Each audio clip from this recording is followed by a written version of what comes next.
It is me, Ali Sundarji, and I am here at Pearson International Airport in Toronto for the third day now. I've been stranded here since the 19th of December when I was on my way back from holidays. I was supposed to have a 3 hour stop over here and then head back to Vancouver. So our flight was supposed to leave at 9:55 p.m.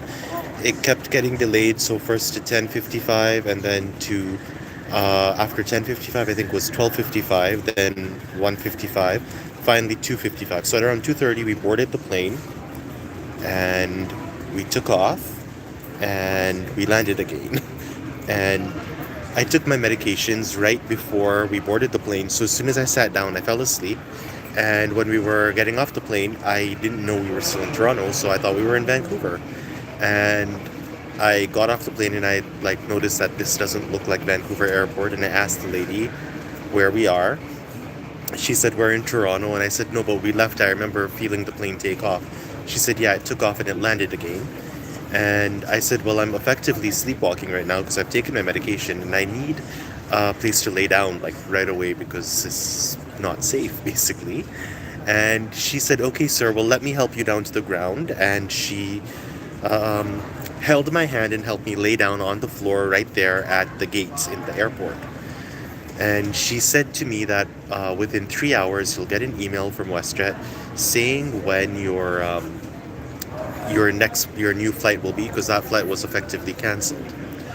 So I woke up maybe 2-3 hours later, still on the floor of the airport, and that lady was gone. So I checked my emails and I talked to a few other people who were also stranded, and none of them had received an email with the next flight details. So at around 2 p.m., I went and stood in a line for WestJet customer service, and they had, it was a very long line. I think by 4 p.m., I finally got to the front of the line and asked them. They said, yeah, we haven't had a chance to send out any emails because there's been so much to do because all of the flights are closed in Vancouver. Their Vancouver airport's closed. They're not allowing any more flights to land.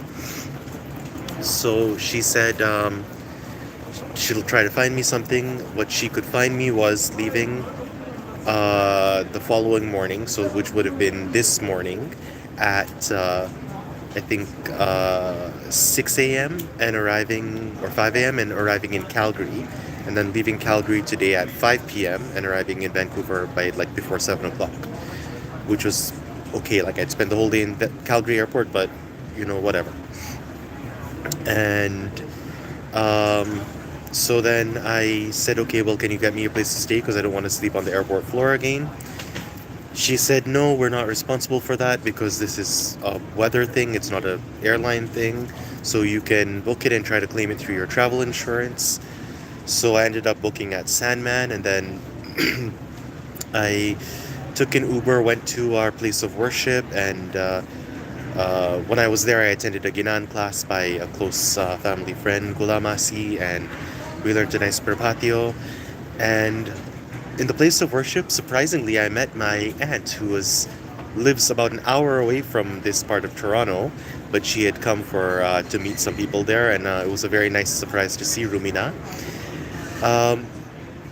After that, went back to the hotel, went to sleep, and then at around midnight, I woke up with the sound of a call, and it was a pre-recorded message from WestJet saying that your flight is no longer valid. Your next flight is now scheduled for 8:45 p.m. tomorrow from Vancouver to Saskatoon, and then from Saskatoon at 7 a.m. to Vancouver. So from Toronto to Saskatoon, then Saskatoon to Vancouver. So I'd be in Saskatoon all night long for about 8-9 hours. And so I checked out of the hotel so I wouldn't have to pay for an extra day. Luckily, just walking distance from the hotel, about a 15-minute walk away, was Gujarati Thardi restaurant. So went there, had some thardi, some khaman and thepla, and some samosa and nice karak chai. And then next door to that, there was a barber. So I went to the baron, then got a haircut and beard groomed and whatever, just trying to kill time. And went back to the hotel to get the airport shuttle. Came back here and then went to the WestJet customer information and basically cried. No, I didn't cry, but almost. I I told them, I would cry, but I have no energy left in me because it's not been a very pleasant experience. And I'm running out of clothes, and my only hoodie I'm wearing right now smells and not very pleasant. And taking a shower only helps so much when you're putting dirty clothes on. And she said, "Sir, I'll tell you. What I can recommend is take whatever you can get to get you out of Toronto because tomorrow there'll be a snowstorm over here. You'll be stuck in Toronto for even longer. Whatever you can get, take it and get closer to home." And I basically said, okay. She printed the boarding pass for me, went through the security, and then went to another WestJet desk.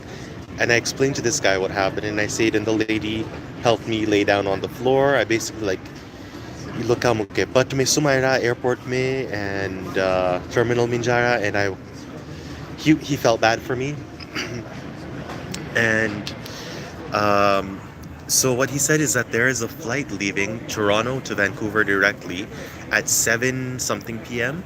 or 7:30 or whatever, and if there's a cancellation, that's fully booked, but if there's a cancellation, I can get on there and I'm second in line for that flight if there's a cancellation. So now I'm hoping that within an hour, two people cancel so I can get a spot on that and be home for tonight. 3 days stuck in Toronto, it's been really difficult. It's, yeah, it's not been easy at all. There are so many angry people. I have no energy to be angry, actually. I'm just exhausted. And the customer service person told me that earlier today, someone with the same issue trying to go to Vancouver got so agitated with the staff that they threw their boiling hot coffee on the customer service representative and then were escorted away by police. And I feel so terrible for that, and it's just inexcusable. I understand frustration. I understand they want to be back for the holidays home, but you don't assault people. That's not what we do. Anyways, I'm telling you all there so you can maybe keep your fingers crossed. Say a quick prayer for me that I make it onto this flight that's fully booked. If I need basically two people to cancel so I can get on that flight, so I can make it home tonight. Otherwise, I'll be stuck all night in Saskatoon. And I had a friend who lived there who I would probably call, but he's now moved to Edmonton. So I am very, very hopeful that this will work. And I ask all of you. There's what, 87,000 of you who will be watching this, my subscribers. So I hope if that many people pray, I'm sure two people will cancel their flight or not show up for their flight so I can make it onto there. And inshallah be home because I just want to go home now. It's been a long time and I'm not the type of person to shout and get angry and whatever.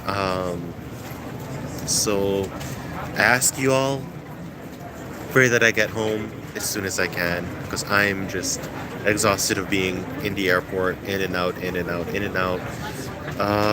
So yeah, that's all. Thank you so much for tuning in, and happy holidays to everyone.